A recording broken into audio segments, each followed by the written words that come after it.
meeting on January 13th, 2021. Can we call the meeting to order? And can we bring up the Pledge of Allegiance, please?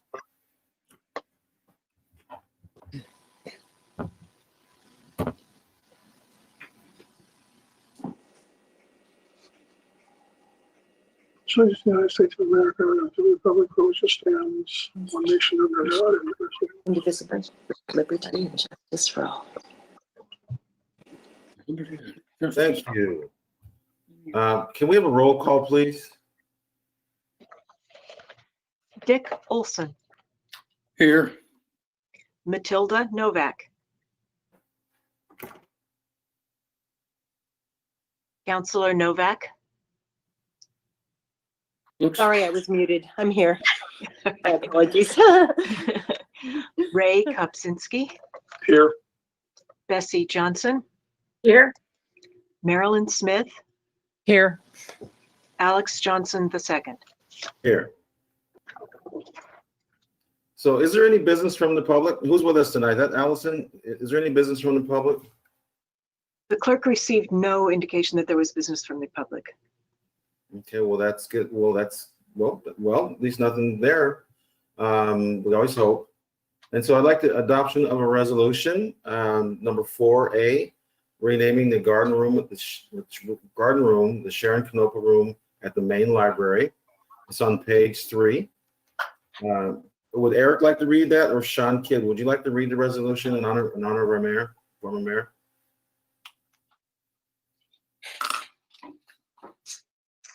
I would be happy to. I was gonna say either one. Yeah, go ahead, knock Eric. It was I'll let you read it. Go. Okay, well, thank you. A resolution naming the garden room at the Albany Public Library the Sharon Canopa Garden Room. Whereas Sharon Canopa honorably served the city of Albany as both mayor and councilor for 24 years, and whereas the naming of the room in the library is an appropriate recognition for such distinguished service to the city, and whereas the garden room in the library is a symbol of the commitment to community and growth that Canopa exhibited in her time on the council and as mayor. Now, therefore, be it resolved by the Albany City Council that the garden room of the library is hereby named the Sharon Canopa Garden Room in honor of Sharon Canopa, and be it further resolved that a plaque will be displayed in the library acknowledging this commitment. It'll be dated and effective on the 13th of January, 2021. And thank you very much, Director Ekanoa. I move we adopt the resolution. Second. All in favor? Aye. Aye. Those opposed? Aye. So moved. Resolution passes.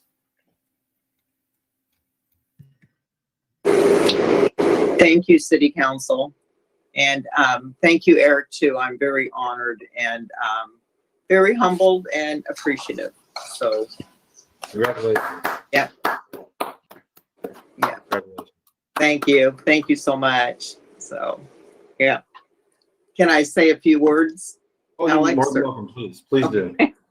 Yeah, in thinking about it, I mean, I'm just very, very appreciative of the acknowledgement and for my service. And I was thinking back about my involvement with the library over the years. And before we got our new library, we went out for bond measure to add on to the old library and remodel it. And it was one thing, we took it to the voters in a November election, and we should never take, any tax measure to the voters in November, because then it was defeated. And then it was Doris Sharp that stepped up to the plate, and she knew she wanted a library, and we are so fortunate to have her contribution in, and giving us the new library and remodeling it. And so I'd only seen Doris a few times over the years, and I kind of remember her as when I was young. But so it was before the carousel was built. I wanted to put a pitch into her for money for the carousel. So I offered to kind of give her a tour of Albany, and Ed Hodney and I, our former parks director, picked her up, gave her a tour. She had not seen the expo. She had never been over there. She only goes to church and to the bank.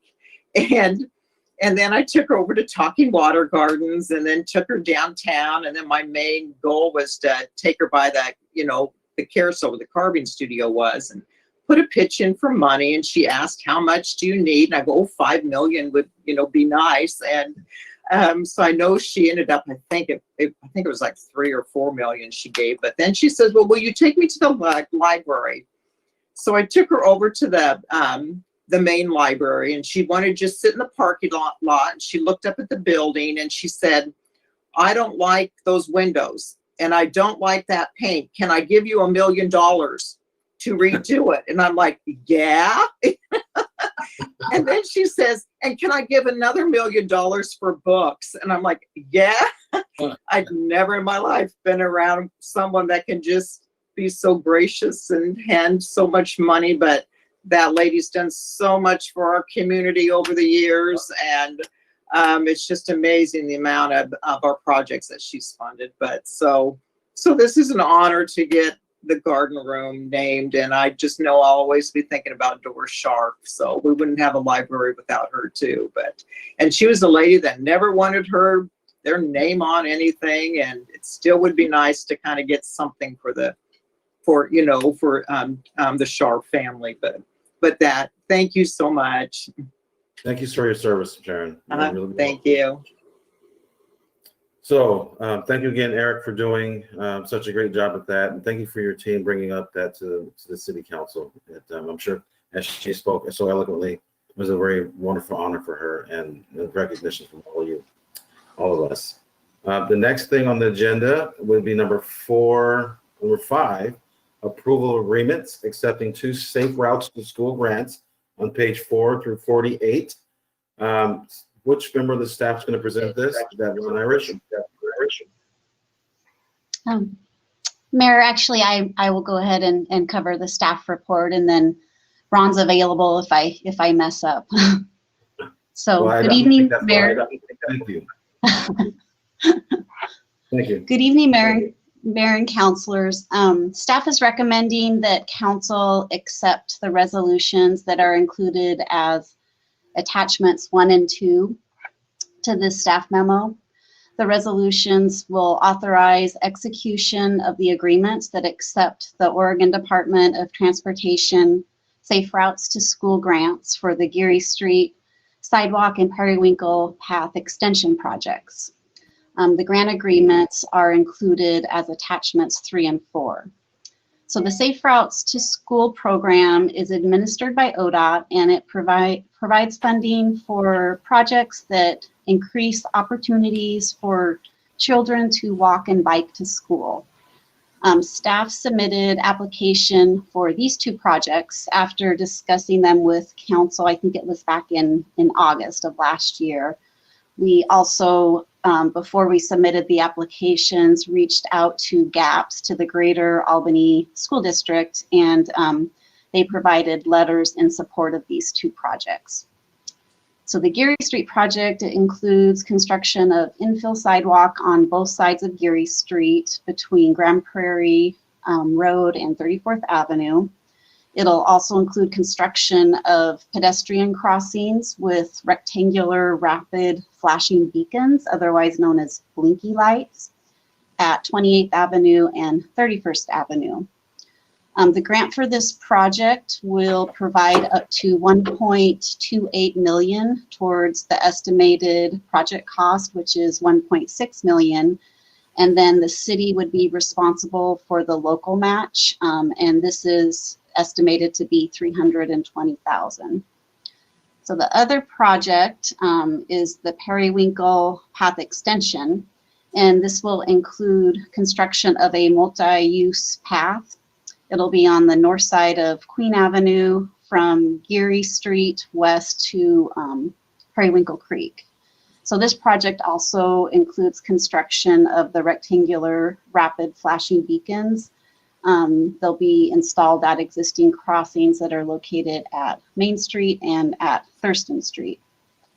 The grant for the Periwinkle Path project will provide up to $239,000 towards the estimated total project cost, which is almost $300,000. And then for this project, the city's local match is $59,000. Both of these projects are identified in the city's transportation system plan, and there are adequate funds in the transportation system development charge fund to cover the required local match that the city's responsible for. Are there any questions? Council? Bessie? Okay. Councilor Johnson? Okay, I'm mute. Stacy, I understand that, I'm sorry, that there is, gonna have to be some property acquisitions, is that correct? That is correct. So during design, we will determine the exact extent, but there will be property acquisition on Geary Street. We don't have enough right of way to construct the sidewalk. Yeah, because I'm just wondering, how, when will the people know?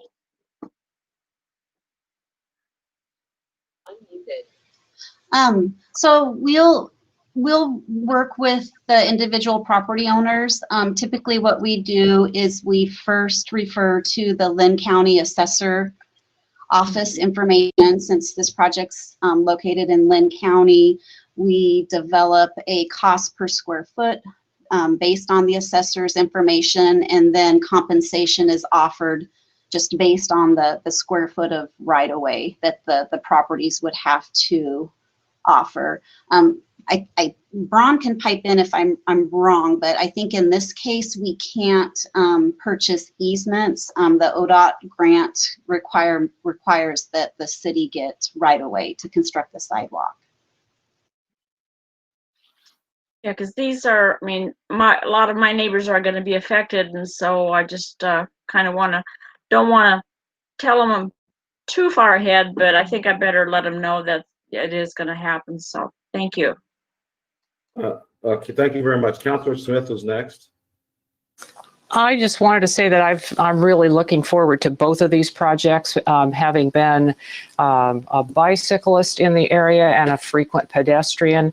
I've lived at the end of Geary Street for the entire time I've lived in Albany. And when I first moved here, I remembered former councilor Jerry Maddy getting the speed limit established on that end of Geary Street because of frequent pedestrian traffic going to South Albany High School and Oak Elementary School.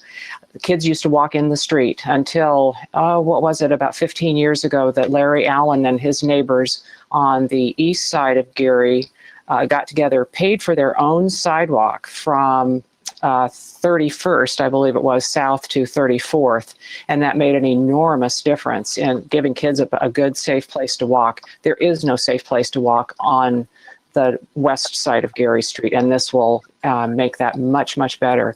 Also, the pedestrian crossings at Thurston and at Main on Geary Street are going to make a tremendous difference for people trying to jet across that heavy, fast traffic every day. These are overdue. I'm glad we have the money, and I would enthusiastically move to approve the resolutions on page 5 and page 6. Second that. Councilor Olson, do you have comment? I was going to ask, thank you. Are there any power poles in that new right-of-way, and are they going to be in the sidewalk? Do you know? We'll have to determine that during design. If they are in the right of way where they would be located in the sidewalk, we'll assess them to make sure that they don't pose any risk to like accessibility. And then our franchise agreement allows us to get the utility companies to relocate those poles if they are in the way. When I was on the council in the 70s, we were working on Geary Street there. And one reason we didn't put a sidewalk in was arguing about what do we do with the power poles. So Marilyn, I guess I'm kind of complain that there isn't a sidewalk there from back in the day. So, Its time has come, Dick. So Councilor Novak, did you have a is there question? feedback going on there, or is it just here? I don't know where that's coming from. Okay. So we have a motion. Everyone who's not speaking needs to stay muted. Otherwise, we get a lot of feedback. Is there Okay. any other additional comment from the council? No, not me. So we had a motion to approve and a second. Who seconded? Oh, Councilor Kopsinski seconded. Council, all in favor, say aye. Aye. Aye. Those opposed? So is that for both resolutions? Yes. So we have, what was the roll call? Gabe? Alex, there are 5 counselors present to vote. So has everybody voted? Yes. So the resolutions both passed. Mhm. That's what I understand. Are you in agreement with that, Allison?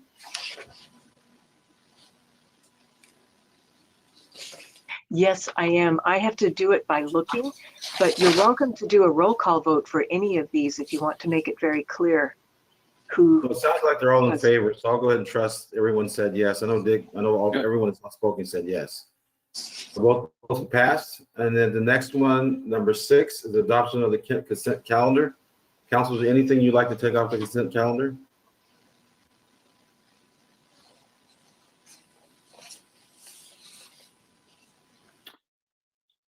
I move for adoption of the consent calendar. Second. All in favor, say aye. Aye. Aye. Aye. Aye. I heard 5. We're good to go. I heard 5. It's like being a school teacher or something. Okay, so next on the agenda is the adoption of a resolution appointing city managers pro tem. Peter, would you like to take that one? Yes, thank you, Mayor.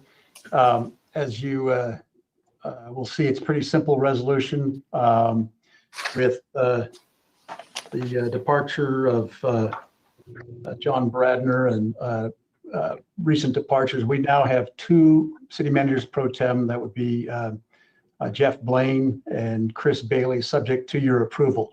And what that means is that if I go on leave, I can designate one of them to act in my place.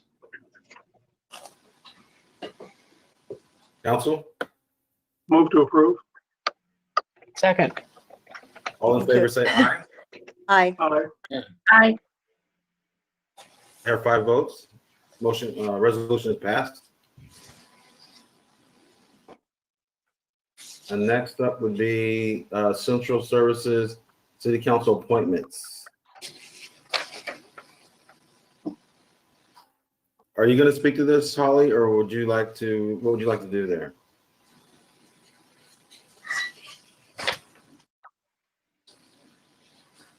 I think we're on different agendas, Mayor. I'm looking at the last one that was on the website. On Be page 7. 131. Number Yes. 7, Staff reports. Mhm. staff reports, number 7, Okay. page 131. Mayor, are you able to hear me now? Yes, I am. Okay, good. I'm sorry. My apologies. I was trying to switch from my laptop to my phone. I'm happy to go through the staff report if necessary. I believe it's fairly straightforward.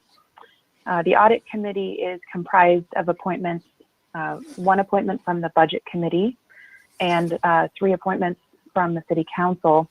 So your selections are noted there, and you'd be looking for the council to ratify those. The same thing goes for the Building Board of Appeals. You've included 2 appointments that you're looking to make for that board. Those are generally identified by the mayor in consultation with staff to identify individuals who meet the qualifications. And then the appointments are made by the city council. So Counselor, thank you very much, Holly. I greatly appreciate that update. Is there any discussion, Council? I would move to accept the appointments. Seconded. All in favor, say aye. Aye. Aye. Motion carries. Thank you. Next up is appointing representatives for outside agencies. Holly, would you like to speak to this one as well? Absolutely, Mayor. These are, as listed, these are selections that you've worked with each counselor to identify individuals to fill these positions. The terms are noted. Most positions that we appoint expired December 31 of 2020. So these are all new positions, new terms that are 2 years long. There are several for which staff members serve as an ex officio member. Those are noted as applicable, and for the most part, the appointments are seated city councilors and yourself. So thank you. Council? We'll move to approve as listed. Second it. All in favor, say aye. Aye. Aye. Thank you. You guys, we have a lot of work to do, it looks like. Okay, next up would be Jenna Yeager, the Finance Director, discussing the Hospital Facilities Authority disbandment. Dr. Yeager?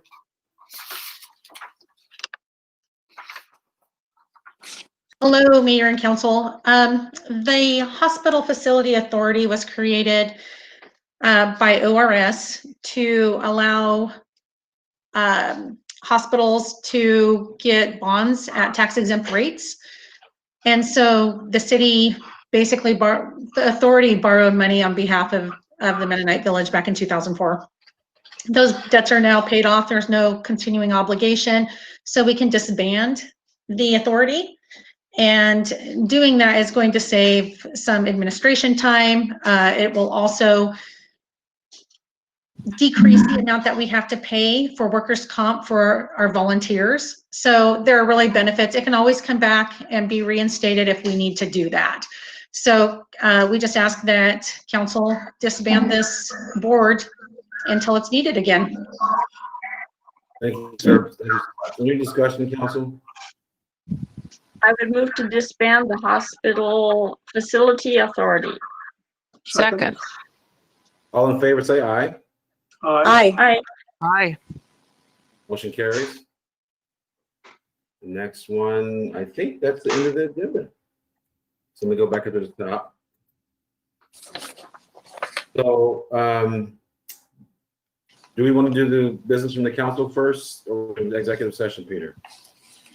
No, I would suggest you do business from the council, and then we'll go into executive session. Okay, thank you. So business from the council. I'll start at the top of my screen. I see Councilor Kopczynski. Just for all of you newcomers, just remember this. It'll probably be one of the shortest ones you'll ever have in your career as a counselor. Amen. Next would be Councilor Smith. I actually have something, and it's related to what we just did, representatives to outside agencies. For probably the last 10 or 15 years of my tenure as a paid staff member with the City of Albany, I was the city's representative to the Lynn County Emergency Food and Shelter Program Board of Directors. The EFSP was created with the jobs stimulus bill in 1983. It is operated by FEMA, and it distributes money to be directed to emergency food and shelter programs throughout the country on a county by county basis. The money it comes in occasionally. It used to be on a predictable annual schedule, but it got a little bit clogged up when funds got tight during the last recession. We have a new phase of money available now, and the board will begin meeting again to go over applications for that money and distribute it later. The applications are currently available on Lynn County United Way website, and they are due on January 27th. There is a little over $55,000 to be divided among the organizations in Lynn County that provide emergency food and shelter and clothing and so on. I was on that board until I retired. They have asked me to continue as the city's representative unless someone else has a desire to do that. I'm happy to do that. I'm familiar with the agencies, and I have a good working knowledge of that I would be happy to share with someone new. But if you're willing to let me continue, I will. I want to add that the money is intended to serve the elderly, families with children, homeless persons, people with disabilities, people with mental illness, Native Americans, and veterans. And the board has representatives from most of those constituencies on it. Thank you, Marilyn. I say if it ain't broken, don't fix it. It's yours, Marilyn, as far as I'm concerned. Move to allow Councilor Marilyn Smith to stay in that position. Thank you. I'm happy to do so. Seconded if you need a second. All in favor, say aye. Aye. Aye. Aye. You bought Accepted. it. You bought it. Thanks. All right. So who's next on the picture here? Let me see. Counselor Olson. I don't have anything tonight. Okay. That's a pleasure. Let me go down here. I have Counselor Johnson. Okay, I too want to welcome all of the new counselors, and I do agree this is going to be one of the shortest meetings and stuff. And we got so much going the first few months of the year that it can be overwhelming. But you know, if you have any questions, I think we're all available to help you answer any questions. You know, just getting online sometimes is or getting the agenda. I know I've lost agendas a couple times, and I'd have to say, okay, Allison, can you resend it, because I don't know where it goes, but it just disappears. So then also I want to say it's nice to see former counselor Bill Colburn on one of the committees. I really am glad to see him because he's got the experience needed. So that's all I have tonight. Thank you. Thank you so much, Counselor Johnson. Counselor Novak, how are you doing this evening? I am very well indeed. Thank you. I have nothing of special note. I just want to say how grateful I am again to be serving with such a fine group of individuals, and how thankful I am because I have actually reached out both to Bessie and other people for help with different things. And I know that you all are so willing and able to help me, being the least experienced and newest kid on the block. I appreciate it tremendously. And I'm also very grateful for staff. Thank you all. Holly's helped me out a ton, and just everyone. I will cherish this short meeting. I will remember it fondly all of my days. Thank you much, Counselor Novak. Thank you. I just have a couple things. First and foremost, I would like to thank the staff, specifically Holly, Allison, and all the staff that's helped us get these meetings going, information out to the public, information out to us. And I know I'm constantly in a learning process with the city staff and with Peter's council. So it's been a process of transition for me from one phase to another, but I know working with counselors it's been a wonderful experience and learning experience. So we have some work to do this year. We have a budget coming up.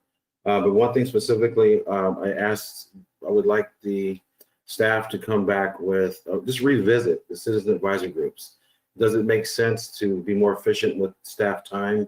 Does it make sense to merge or look at ways of reconfiguring some of these committees to save staff time and also the people in the community that volunteer on them? So I appreciate that.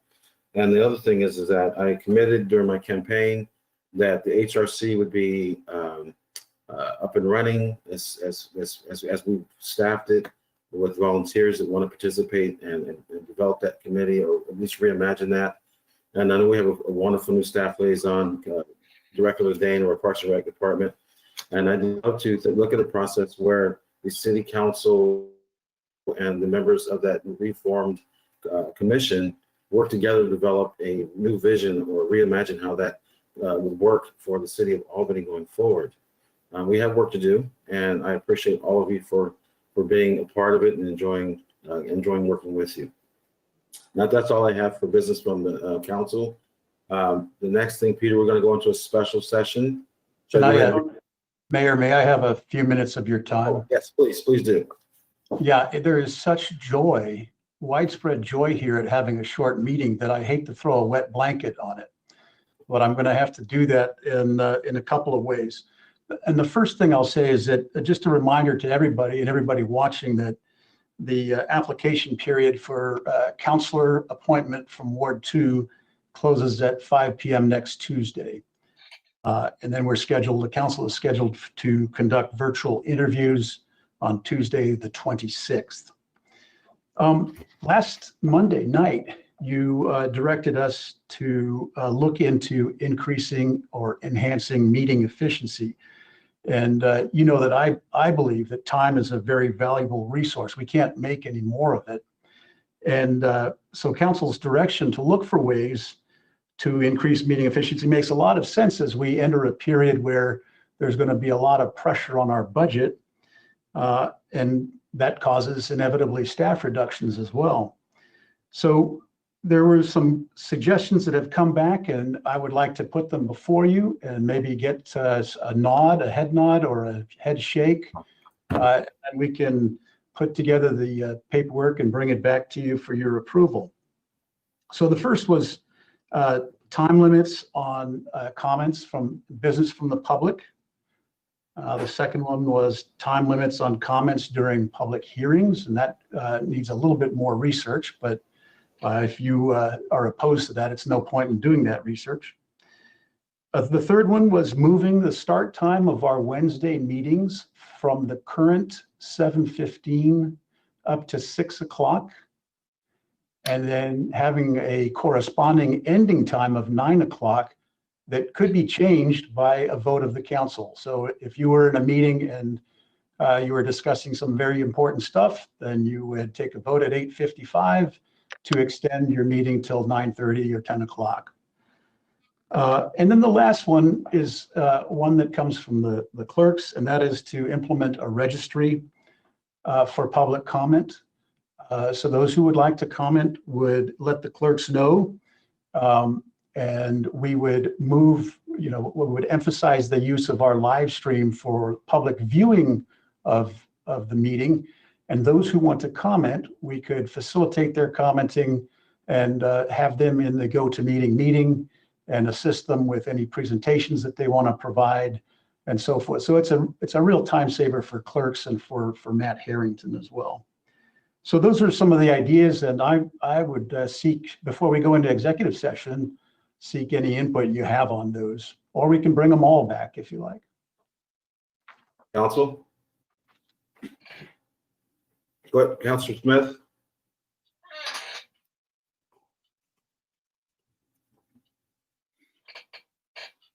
Your microphone. You're on mute. Marilyn. Marilyn, you're muted. Sorry, I'm giving my enthusiastic support to all of those suggestions with special attention to the public hearings portion. There may be state laws that apply to, or maybe even something in our municipal code that applies to public hearings in particular. But I love the idea of setting a time limit like we have for work sessions. I know that won't always be possible to cut off discussion after 3 hours, but I like meetings earlier in the evening and so on. And I know that speaking of time limits on business from the public and unrestricted comment, if I've discussed this with Councilor Novak and others. If you can't say something in 3 minutes, you don't have something to say, in my opinion. So that's, I'll stop there. Counselor Olson. Yes, and speaking of the time limits, it reminds me of a school board meeting I went to, and our planning director, Helen Byrne Sharp, went to the meeting, and she was making some, I thought, really good comments about the relationship between the city and the school itself. And the chairman of the school board, she got to 3 minutes. Okay, he said, shut up and sit down. And I had to laugh. They didn't give a damn what the public thought. And I would hate to see us get in that position. And maybe one reason I'm sensitive about this is that the reason I got on the council in 1973 was that we were very concerned about the future of our neighborhood. And I had gone to several council meetings and had to wait till the end of the meeting. And then by the time you said who you were, where you lived, and what you wanted to talk about, your 3 minutes was done. So when I got on the council, I moved to, well, I said to the council, aren't we here to serve or try our best to serve the public? And shouldn't we listen to what they have to say? And shouldn't we let them talk sometime earlier in the meeting than at the very last after we have hemmed and hawed and talked on and on? And the council at that time agreed with it. And I hate to see it change to where we stiff arm the public and say, okay, you've had your 3 minutes, get out of here. So I'm opposed to the limit. And I didn't hear whether you wanted to put the comments from the public at the very end of the meeting, like the school board and the county do, or? We're not, Councilor Olson, the meeting's not, we're not going to put anybody at the back of the meeting. It's going to be in the front where it has been. Well, I'm glad to hear that. And are these suggestions for our virtual meetings, or hopefully sometime we'll get back to having real meetings where the public can attend? Yes. And we can hopefully talk to them. That's correct. They're meant to be implemented now during our virtual, and then they would carry over into our actual meetings when we're fortunate enough to be able to move to hybrid meetings and then ultimately to back to normal. Okay. Well, I personally like to hear from the public, and I think it's the mayor's prerogative, if they start reading a long diatribe, to ask them to submit that written stuff to the council and let us look at it, and they don't need to read it to us. And Agreed. If they want to talk for long periods of time, suggest to have the mayor suggest to them that one topic is enough, and not to go on and on about a wide variety of topics. Thank you, Councilor Olson. Councilor Novak had a question or had a comment? Yes, my comment is just purely that I don't think, Councilor Olson, that at this point, and especially with this particular council, that you need worry about anyone ever telling someone to sit down and shut up, especially like ever. But I was also going to suggest maybe as a point of compromise to a degree that the clock not start until after someone has said their name and where they're from or whatever it is. We don't necessarily have people give out their addresses, I don't think, but that the clock for the 3 minutes wouldn't start until after that period when they'd introduce themselves. And then honestly, if you have something to say, I work in the voiceover world, and 3 minutes, I wouldn't stand before a council without having my thoughts collected and probably written down in note format. With all my heart, 3 minutes is a very lengthy period of time to make a case, to state a point, to present information. And I truly do believe, as Councillor Smith mentioned, we had discussed this, 3 minutes. If you really have something to say, if you can't present it in 3 minutes, you need to rethink it and organize your thoughts. That's all I would say. Thank you so much, I Councilor was Novak. commenting about my experience with the school board and how they told our planning director to please sit down. Wow.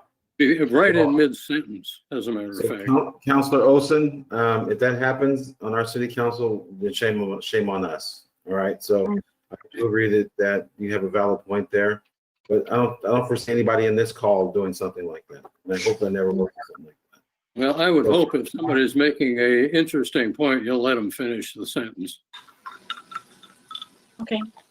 Yeah, thank you. Even the paragraph.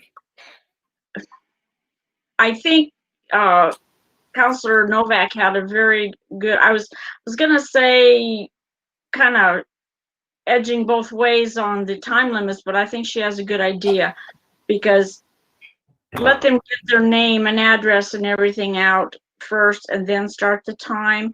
And, you know, I'm sure because a lot of people aren't used to public speaking, and so it does tend to, you know, be a little hard for them. So I think we'll have enough leeway to let them finish their topic or their ideas. And I'm sorry, Peter, I was listening to you, but were we also talking about the time of the meeting? Correct. Yes. Okay. Yeah, that earlier would be on our Wednesday night meetings. I had talked to the mayor about it, and you know, especially now, you sit around and you think, okay, now what am I going to do, you know, for an hour and a half? And it's like, okay, should I have another glass of wine or should I wait? You know, so I think earlier would be so good, because there's nothing. People say, well, we can't get to the meeting if it's at 7:15. Of course, now they can't, but maybe if we had them earlier, maybe people would have more opportunity to get here. And also for those who of us that aren't retired, Councilor Novak, and then maybe the new councilor, whoever that's going to be, to make sure that the time fits for them too. But I think a 6 o'clock meeting time would be wonderful. Thank you. Councilor Johnson. Did any other councilor have some comment? Councilor Kupczynski? Go ahead, Councilor Olson, go ahead. Yes. Those of us who attend churches, oftentimes there is something church-wise done on Wednesday. And in my particular church, I would be able to attend those and still get to the council meeting if it's at 7 or 7:15. If it's at 6, I won't be able to attend the church function. So I prefer to stay at 7:15. And I don't know how many people commute from further away, like Eugene, Salem. Some poor souls have to, I don't know if they have to, but they do commute to Portland. But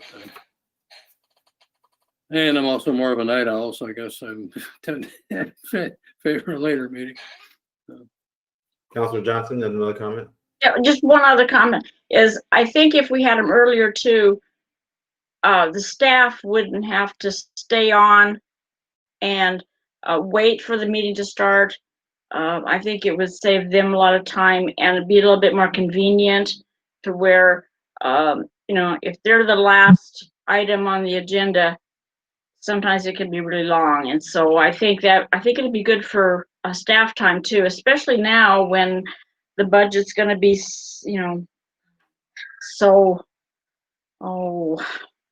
bad, you can say. I think so. I think that would help staff and the city manager also. So thank you, Councilor Johnson. So I'll make a quick comment. One of the things I think is important is money efficiency, using our time effectively, because time is money. And I don't know what the overtime savings will be, but I imagine that if we effectively track that, we'll know how much overtime we'll be saving the city for the employees' time. Second thing, I think Councilor Novak's idea was brilliant about starting the clock when they finish their address and name, because when I learned how to public speak, it was always, we all have butterflies. Is the key is to teach them how to fly in formation. And so that preamble, getting your name and your name and your address out will give you a chance to get your butterflies flying in formation. So I think that's a brilliant, something we need to look at, Peter. And other than that, I think that's all I had for my business from the council. Has every council member had a chance to input something? Peter's waving his No, hand. I'm looking at Peter right now. So Peter, I'm waiting for you. Are you done? Go ahead, Peter. Yeah, I'm done. I wanted to make two quick points. One is that as far as moving meeting times up, you know, we as human beings suffer from fatigue. And as a pilot, as a former pilot, I'll tell you that decisions drop in their quality as your fatigue increases. So that's a very good reason to have your meetings earlier. The second thing is I wanted to leave you with and leave everybody with is there is no attempt to close or to exclude anybody from commenting. We want to be as inclusive as possible and welcome as much public comment as possible. It's just a recognition of the fact that time is a resource, and it does equate, in many cases, it does equate to funding. So we need to be able to say what we need to say in a relatively brief period of time. But again, there's no intent to exclude anybody anytime from speaking. So thank you. So Peter, I think it's time to go into executive session. Mhm. I'll go ahead and read the script. At this time, the city council will now meet in executive session for the purpose of discussing litigation per ORS 192.60660 2B. Representatives of the news media and the designated staff and other persons shall be allowed to attend the executive session. All other members of the audience are asked to leave the go-to meeting at the time. At the end of the executive session, we will return to our open session and the go-to meeting will be reopened to the public. Members of the public should disconnect from the meeting now and then re-enter the meeting. Your screen will display the message waiting for the city of Albany to unlock the meeting. Keep your screen open. When the council returns to the open session, we will unlock the meeting and you will automatically rejoin the meeting. Representatives of the news media are specifically directed not to report on any of the deliberations during the executive session, except to state the general subject of the session as previously announced. No decisions will be made in this executive session. I now recess the executive session at this time.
the council indemnifies the city manager re the lawsuit filed by David Furry. I'll second that. All in favor, say aye.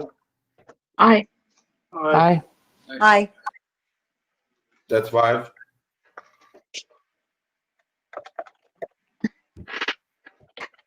Okay, we go back to the agenda. Oh, that's the wrong page. There it is, right there.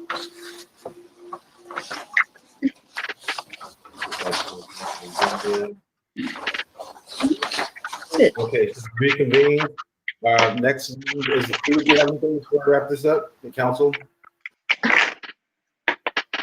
You're asking me, Mayor? Do you have anything extra? Anything No, I else? have nothing further. Okay, next meeting dates is Monday, January 25th at the 2021 at 4 p.m. is our work session. And Wednesday, January 27th, it's 7:15, I believe, for our regular meeting. At this time, I'll adjourn the meeting and thank you all for attending this evening's meeting. I look forward to seeing you again at the next meeting. Mayor, Have a good remember, we have an ARA meeting now. Oh, yes, we have an ARA meeting just after this. With that, we're adjourned of the city council meeting. City council meeting adjourned. This conference is no longer being recorded.